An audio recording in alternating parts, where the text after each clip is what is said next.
자, 이번 시간부터는 여러분들 제3편 생명보험 편 보도록 하겠습니다.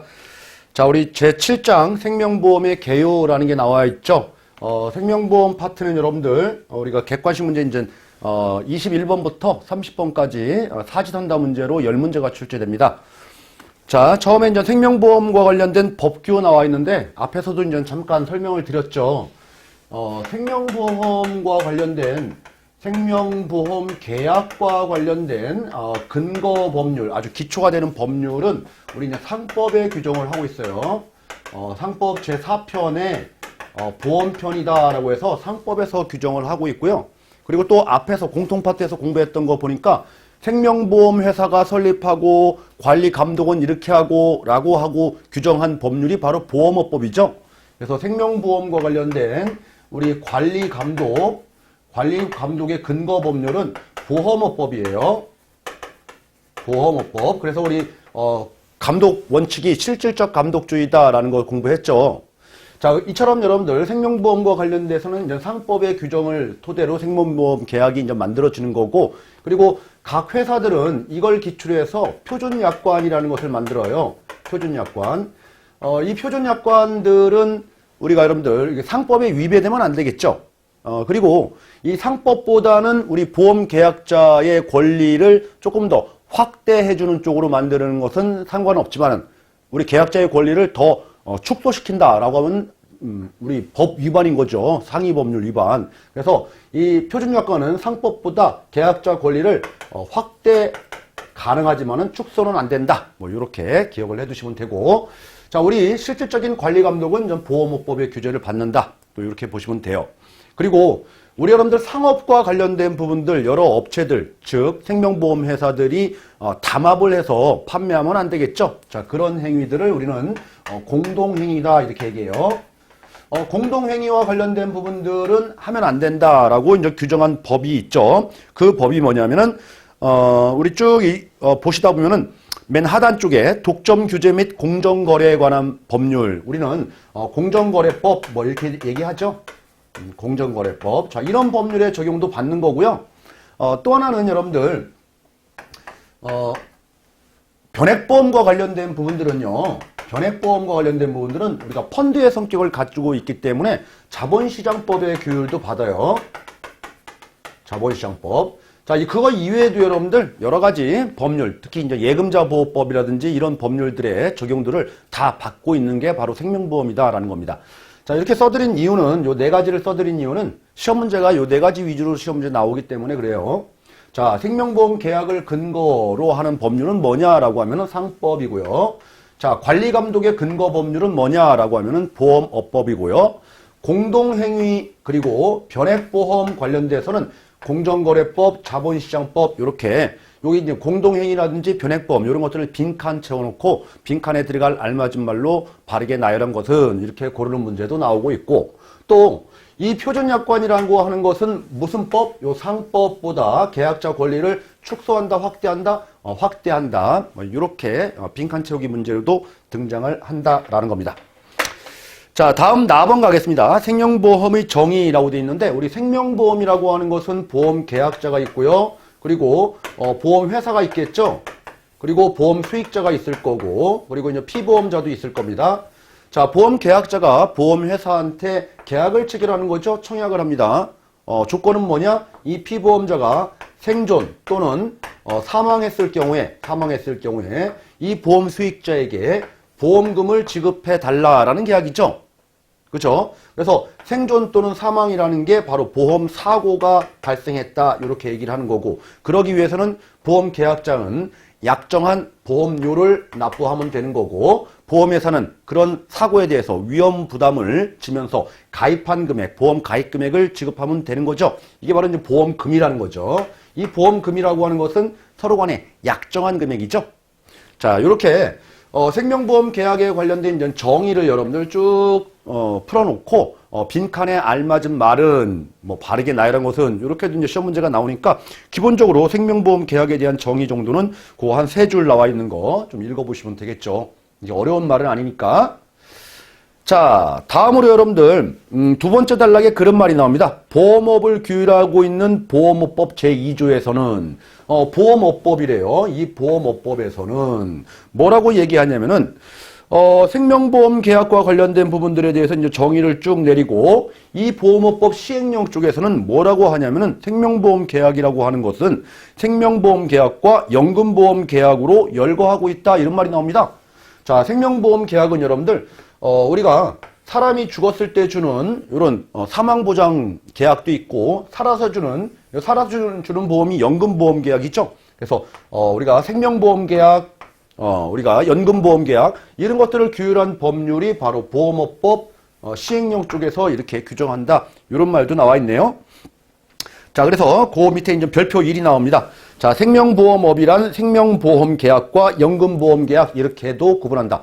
우리가 흔히 말하는 생명보험은 생사를 모두 합치지만은 여기 이제 구체적으로 들어가면 생명보험이라는 얘기는 사망보험을 얘기한다는 얘기고요. 생존보험 쪽은 연금보험 계약이다. 이렇게 얘기를 한다는 얘기입니다. 자, 이렇게 어려운 얘기는 안 드렸습니다. 다음 여러분들 생명보험 계약과 손해보험 계약을 비교하는 표가 나와 있습니다. 시험 문제에 자주 등장을 하니까 여러분들 꼭 기억을 해 두시기 바라고요. 자, 두 개의 차이점은 뭐죠? 생명보험은 장기보험이면서 정액으로 보상을 하는 거죠. 그리고 생명보험 회사에서 지급을 하는 거고 손해보험 계약은 단기이면서 실비, 실손으로 지급하는 거고 손해보험 회사에서 지급하는 거고 그러면은 생명보험 계약과 손해보험 계약의 공통점은 뭘까요? 둘 다 보험이죠. 자, 보험은 우연한 사고에 대해서 보상을 한다라는 사행계약성을 띈다라는 겁니다. 따라서 생명보험 계약과 손해보험 계약의 차이점이 아닌 것은 또는 공통점은 이렇게 시험 문제 출제하면은 사고 발생의 우연성 뭐 이런 것들은 공통점이다라는 거예요. 차이점 정도는 여러분들이 충분히 봐도 이해하실 수가 있겠다 싶습니다. 자, 2번 보겠습니다. 생명보험의 특징이라고 되어 있습니다. 자, 첫 번째 유상 쌍무계약이다. 뭐 이렇게 어려운 말 아니죠. 돈이 왔다 갔다 한다. 그리고 양쪽에 다 의무가 있다. 한쪽에 의무가 있는 게 아니고 보험 계약자는 보험료 납입할 의무, 그리고 고지 의무, 통지 의무 뭐 이런 의무들이 있고 보험회사에서는요. 보험사고가 발생하면 보험금 지급 의무가 있다라는 겁니다. 자, 두 번째 분료식 낙성계약이다라는 겁니다. 우리 청약서라는 것을 쓰면서 보험계약을 하지만은 원칙상으로는 구두로도 가능하다라는 거예요. 그런데 실무적으로는 요식화되어 가고 있지만은 원칙은 뭐라고요? 불요식, 형식이 필요 없는 계약이다라고 하는 거고 낙성계약이다라고 하는 거. 낙성이란 얘기는 뭐예요? 보험회사의 승낙이 떨어져야지 성립하는 계약이다라고 해서 보험계약의 성립 시기는 보험계약자의 청약과 보험회사의 승낙으로 이루어진다. 이렇게 얘기를 하는 거죠. 다음 세 번째 부합계약성이다라고 되어 있죠. 우리가 보험은 보험회사가 일방적으로 만들죠. 이 만든 게 이제 약관을 만들어요. 약관을 작성자가 만들죠. 작성자가 누구예요? 보험회사죠. 자, 이렇게 만들어 놓은 약관, 즉 보험 상품을 네가 마음에 들면 가입하고 마음에 안 들면 가입 안 하고 그죠? 맞아떨어지면 가입하는 거다라는 거예요. 이게 바로 부합계약성이다라는 거죠. 자, 그러니까 이 약관의 내용이 상당히 모호하고 힘들고 애매할 때는 여러분들 이 작성자한테 유리하게 해석하면 안 되겠죠. 그래서 작성자 불이익 원칙, 즉 계약자한테 유리하게 해석한다. 이렇게 앞에서도 공부했던 거 기억을 하실 거예요. 자, 다음으로 사행계약성이다라는 말이 나옵니다. 이 사행이라는 얘기는 여러분들 우리 도박, 오락, 뭐 카지노 뭐 이런 것들 할 때 사행성이 있다 뭐 이런 얘기 하죠. 그 말은 뭐예요? 우연히 우리 로또라든지 복권, 도박 같은 경우 당첨될 때 타는 거죠. 보험도 마찬가지로 우연한 사고가 발생했을 때, 즉 우연성을 기초로 해서 보험금을 지급한다라는 게 공통점이다라는 겁니다. 따라서 사행계약성을 띈다라는 거예요. 그래서 이 사행계약성 때문에 여러분들 보험 사기들이 많이 등장을 하는 거죠. 따라서 보험 가입하는 사람들은 우리 고지 의무를 제대로 지켜야 되고 표준체가 가입을 해야 되고 뭐 이런 게 필요한 거죠. 따라서 그때 우리는 고지 의무, 계약 전 알릴 의무를 부여하는 거예요. 이런 고지 의무를 부여하는 이유는 보험계약은 선의계약성을 요구하기 때문이다. 이렇게 얘기를 하면 되겠죠. 그래서 아기예자가 보험 가입하러 오면은 안 되겠다라는 겁니다. 자, 이처럼 생명보험계약의 특징은 여러분들 유상 쌍무계약, 분료식 낙성계약, 그리고 부합계약, 사행계약, 선의계약성을 띈다. 혹시 여러분들 시험 문제가 계약 전 알릴 의무, 고지 의무를 부과한 것은 보험계약 특성 중 분료식 계약성과 연결이 된다라고 하면 틀린 말입니다. 이 고지 의무는 선의계약성 때문에 우리 등장하는 개념인 거죠.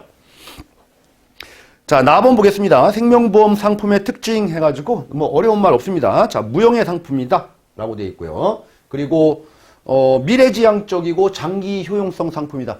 뭐 과거지향적이다 그러면 틀리겠죠. 자, 우리 다음 보니까 세 번째 청약과 승낙이라는 절차가 필요해서 보험계약은 성립을 하죠. 자, 네 번째 다양한 설계가 가능한 상품이다. 우리 여러분들 보험상품 주계약이 있으면은 특약을 여러 개로 결합해서 가입을 할 수가 있죠. 자, 그리고 계약만 하면 끝나는 게 아니고 계약 후 지속적인 관리가 필요하다라는 겁니다. 자, 그래서 거기 우리 계약 후 관리가 필요한 상품이다라고 해서 뭐라고 되어 있냐면은 정기적으로 보험료 납입, 그리고 보험계약 현황 등 계약 상황을 전달하고 갱신 안내, 뭐 급부 발생 안내, 제도 변경 사항 등, 그리고 수익률 보고서 등을 지속적인 정보를 고객에게 제공을 해야 된다라는 거예요. 자, 여기서 좀 조심을 하셔야 될 부분들이 여러분들 갱신보험이라고 하면은 갱신보험료가 인상됐습니다, 아니면 인하됐습니다, 이런 갱신 안내장을 고객에게 발송을 해줘야 되고요. 그죠? 이 고객이 계약자가 나 갱신을 할래요, 안 할래요, 가타부타를 결정을 해서 갱신 여부가 판가름이 나는 거죠. 자, 시험 문제가 뒤쪽에도 나오겠지만은 우리가 갱신보험 같은 경우에는 요 갱신 여부를 보험회사가 결정한다라고 해서 틀린 말로도 시험 문제에 등장을 합니다. 그리고 계약 후 우리 고객에게 제공되는 서류는 무엇이냐 그래서 1, 2, 3, 4 중에 고르는 거. 계약 이후에 지급하는 서류. 뭐죠? 갱신 안내장이죠. 이런 것들 시험 문제 나올 수가 있으니까 이렇게 어려운 내용은 아니에요. 여러분들 이렇게 참고로 해서 보시면 되겠네요. 자, 여기까지가 우리가 생명보험의 개요와 관련된 우리의 7장 부분이에요. 자, 7장 여기 내용이 많지가 않아요. 많지가 않음에도 불구하고 시험 문제는 3문제에서 4문제에 집중적으로 출제가 되는 부분이니까 꼼꼼하게 여러분들 정리를 해주시기 바라고요. 다음 우리 8장 생명보험 상품 관련돼서 첫 번째 생명보험 상품의 구성해서 자, 상품을 개발하는 원칙이 나옵니다. 개발하려면은 마구잡이로 개발하면 안 되죠. 그래서 동질의 위험을 가진 사람들의 집단을 토대로 어느 정도가 보험료가 나갈 거고 경험상으로 이렇게 확률적으로 예측이 되고 그래서 보험료를 너무 많이 받으면 안 되고 이런 식으로 여러분들 보험 상품을 만들겠죠. 그게 바로 과학적이고 체계적인 방법으로 만든다라고 해서 대수의 법칙과 그리고 수지상등의 원칙에 입각해서 우리가 보험 상품을 만드는데 자, 이 상품과 관련돼서 아무렇게나 만드는 게 아니고 우리 생명보험 계약을 근거한 법률이 상위법률이 상법이 있으니까 이 상법을 지켜야 되는 거고 자, 상법에 맞도록 우리가 표준약관이 나와 있는 거죠. 이 표준약관을 토대로 보험 상품을 만들면 되는 거고 우리 회사에 맞도록 이제 개별적인 상품을 만들면은 개별 약관으로 보험 상품을 만들면 된다는 얘기죠. 자, 이렇게 만들어가지고 보험료가 어느 정도 책정돼 있고요. 그리고 향후 이 정도의 우리 판매가 될 것 같고 이 정도의 수익이 나올 것 같고 이 정도의 비용이 들 것 같다라는 각종 계획서, 향후 미래 계획서가 있어야 되겠죠. 자, 이런 것들이 보험 상품 만들기 위한 기초 서류다라는 거예요. 자, 기초 서류의 종류를 보니까 여러분들 그 세 번째 줄에 사업 방법서, 그리고 약관, 보험료 및 책임준비금, 산출 방법서 이런 말이 나옵니다. 자, 뭐예요? 이 약관이라는 거와 사업할 때 향후 어떻게 될지에 대한 계획서가 바로 방법서라는 거예요. 사업 방법서, 보험료 방법서, 책임준비금 방법서 이런 방법서들, 그죠? 이게 바로 이제 기초 서류다라는 겁니다. 기초 서류. 시험 문제 우리 이런 것들도 나와요. 다음 중 기초 서류가 아닌 것은 해가지고 1번 방법서, 2번 방법서, 3번 약관, 4번 상품 설명서 뭐 이런 식으로 나와요. 그죠? 그래서 여러분들 방법서와 약관이 바로 기초 서류다라는 거예요. 자, 이렇게 만들게 되면은 우리 여러분들 항상 그냥 마음대로 판매하는 게 아니고 항상 위에 이렇게 만들어서 판매해도 돼요라고 해서 우리 허락을 받아야 되겠죠. 그 위가 어디가 있어요? 금융위원회겠죠. 금융위원회에 신고를 합니다. 금융위원회에 우리가 신고를 한 후에 이제 판매가 개시가 되는 거예요. 그런데 여러분들 한번 보세요. 금융위원회에서 모든 것들이 다 허락받은 이 상법이라든지 이 표준약관 이거 다 금융위원회에서 사전 검열을 통해서 다 확정된 것들이에요. 자, 그래서 우리 회사의 개별 약관을 이 표준 약관하고 똑같이 만들었어요. 하나도 하자 없이. 그죠? 토시 하나 안 틀리고 똑같이 만들어서 이대로 판매하겠습니다. 라고 하는 거죠. 자, 이런 부분들까지 신고해서 검열받을 필요는 없겠죠. 그래서 여러분들 신고는 모든 보험에 대해서 모든 새로운 상품에 대해서 신고를 받아야 된다? 그거는 틀려요. 그래서 신고사항에 해당되는 거가 있으면 신고를 하는 거지. 신고사항이 아니라고 하면은 그대로 판매해도 된다라는 거죠. 어차피 금융위원회, 산하 금융감독원이라든지 그런 기관에서 보험상품이 판매되면은 사후에 검열들도 많이들 하니까 모니터링을 다 추후에 다 적발이 됩니다. 자, 어쨌든 우리가 보험계약과 관련된 보험상품 만드는 절차에 대해서 좀 알아봤고요. 자, 다음 나번에 여러분들 주계약과 특약으로 구성되어 있다라고 되어 있죠. 자, 여기서 주계약은 여러분들 가장 기본이 되는 계약이 바로 주계약이 되는 거고, 생명보험 계약은 여러분들 생사를 다루는 거죠. 생존보험, 그렇죠? 사망보험, 이게 바로 주계약이에요.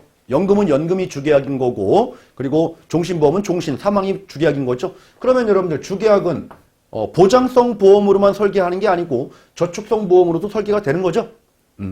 기본이 되는 계약이고요. 플러스 여기에 이제 특약. 특약을 이제 부과해서 이건 계약자가 선택해서 가입을 하는 겁니다.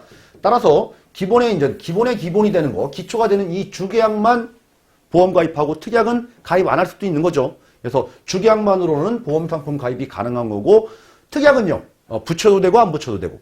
그러면 특약만으로도 보험 상품을 만들어서 판매할 수 있을까요? 그건 안 되겠죠. 특약만으로는 보험 상품이 안 됩니다. 이게 주계약에 붙어야 되는 거예요. 자, 이런 것들이 이제 시험 문제 잘 나오는 거고, 여러분들이 본인이 가지고 계신 보험을 가만히 한번 생각해 보세요. 우리 특약 붙이는 거. 내 예를 들어서 종신보험 1억짜리 가입하면서 특약 붙이는 것 중에서 이 특약을 저축성 특약을 붙이시는 분들이 있을까요? 뭐 예를 들어 가지고 만기 10년 후에 목돈 타는 특약을 가입했다. 이런 것들은 찾아보기 힘들죠. 그 말은 뭐냐면은 이 특약 부분에 대해서는 특약은 여러분들 보장성 특약으로만 가입을 하는 거지 저축성 특약이 없어요. 기본적으로. 그래서 주계약만 보장성과 저축성이 있다. 이렇게 기억을 해두시기 바랍니다. 자, 그런데 우리 페이지 쭉 넘겨보시면 여러분들 맨 마지막에 특약의 종류들이 나옵니다. 특약의 종류. 이 특약의 종류를 보니까 내가 추가적인 보장을 더 받기 위해서 더 특약을 가입하는 경우가 있죠. 뭐 실손 특약, 암 특약, 뭐 수술비 특약, 입원 특약 뭐 이런 것들이에요. 재특약. 자, 그런 특약을 가입을 하게 되면은 추가했기 때문에 여러분들 특약 보험료를 납부해야 되겠죠. 당연히. 특약 보험료를. 자, 그런데 회사에서 여러분들 제도적으로 만들어준 특약이 있어요. 이거는 뭐냐면은 이 가입자의 편의를 도모하기 위한 특약인 거지 추가적인 보장, 혜택을 주기 위한 특약은 아니에요. 그래서 이 특약과 관련해서는 보험료를 안 받고 보험료 없이도 공짜로 다 해준다는 얘기죠. 자, 우리 여러분들 보장을 추가 확대하기 위한 특약은 엄청나게 많아요. 엄청나게 많아요. 이거를 암기하는 게 아니고 제도성 특약에 대해서 우리가 정리를 해둘 필요가 있습니다. 자, 첫 번째. 자, 우량채 할인 특약이라는 게 있어요. 우량채 할인 특약. 여러분들 표준채보다 위험 등급이 낮은 우량한 사람들 같은 경우에는 우리 보험 집단에 들어왔을 때 보험사고 발생 확률이 떨어지는 거잖아요. 거의 사망을 잘 안 하고 다치지도 않고. 자, 이런 자들한테 똑같이 표준채하고 보험료 받는 것보다는 조금 할인해 주는 것들도 괜찮겠다라는 겁니다. 이게 바로 우량채 할인 특약. 자, 그래서 일반적인 경우에 보험료가 20만 원인데 우량채 할인 특약으로 해가지고 10,000원 깎아준다라는 거죠. 그 10,000원 깎아주는 대가로 너한테 10,000원 보험료 내라. 이렇게 하면은 의미가 없잖아요. 그죠? 이런 것들은 공짜로 해주는 거다라는 거예요. 다음 선지급 서비스 특약이라는 거 있죠. 선지급 서비스 특약이라는 것은 뭐냐면은 우리 병원에 가서 여러분들 드라마 많이 보시죠. 앞으로 2달 남으셨습니다. 뭐 이렇게 사망 예고 판결이 나오는 거죠. 의사로부터 진단이. 자, 그렇게 되면은 내가 앞으로 이제 여생이 2달밖에 또 3달밖에 안 남았다라고 하면은 뭔가 좀 사회생활을 더 하고 싶은 그런 욕구에도 아마 분명히 있을 거예요. 그런데 돈이 없죠. 근데 죽으면은 사망보험금 1억 나온다라고 가정하면은 그 1억 원 중에서 절반에 해당되는 거 5천만 원 정도를 먼저 받아서 이거를 쓰고 그리고 2달 후에 사망하게 되면은 남은 금액 5천만 원 받으면 되는 거잖아요. 자, 이렇게 미리 주는 선지급 서비스 특약. 이거 뭐 한다고 해서 보험사가 무슨 뭐 적자 보고 그러는 거 아니죠? 그죠? 추가적인 보장을 더 해주는 것도 아니잖아요. 자, 이런 것들은 다 제도적으로 만든 무료 특약이다라는 거예요. 다음 연금전환 특약이라는 게 있어요. 연금전환. 우리 여러분들 종신보험을 가입하신 분들이 보통 한 60세 또는 70세 정도까지 사망했을 때 가족 경제를 위해서 가장 중요한 시기이기 때문에 사망보험금의 의미가 크지만은 그 이유가 되면은 자녀들이 다 자수성가하시고 하게 되면은 뭐 어르신이 사망했을 경우에 뭐 가족에게 큰 타격을 미치고 그러는 거는 없죠. 그러고 나서 그 어르신 같은 경우는 사망을 안 했다라는 전제하에 가장 큰 문제는 이제 노후 생활하는 게 문제죠. 그래서 종신보험이 있다라고 하면은 이런 부분들을 해지하고 이 해지 환급금을 가지고 연금으로 탈 수 있는 그런 특약이 있어요. 이게 바로 연금전환 특약이라는 건데, 자, 연금전환 특약 뭐 해지했다. 뭐 보험회사가 뭐 적자 보는 거 없죠. 그 돈 가지고 연금 들었다 이거예요. 그러니까 추가적인 보험료 없이도 제도적으로 이런 서비스를 제공한다라고 해서 이 제도성 특약이라고 합니다. 요 세 가지. 자, 세 가지 여러분들 앞졌 따스라도 외우셔야 돼요. 우선연금. 요거는 무료로 하는 제도성 특약이다라는 겁니다. 자, 여기까지 여러분들 우리 생명보험과 관련된 아주 기초적인 개념과 상품 개발과 관련된 거, 그리고 상품 구조, 주계약과 특약 이렇게 알아봤는데 생명보험 10문제 중에서 여기까지 한 게 우리 챕터 8까지 8 앞부분 좀 했죠. 뭐 절반 정도 했다고 보도 돼요. 이렇게 시험 문제가 나올 수 있는 범위가 한정되어 있기 때문에 그래요. 그래서 공부하기가 좀 수월합니다. 자, 잠시 쉬었다가 여러분들 우리 생명보험 상품의 분류는 다음 시간부터 알아보도록 하겠습니다.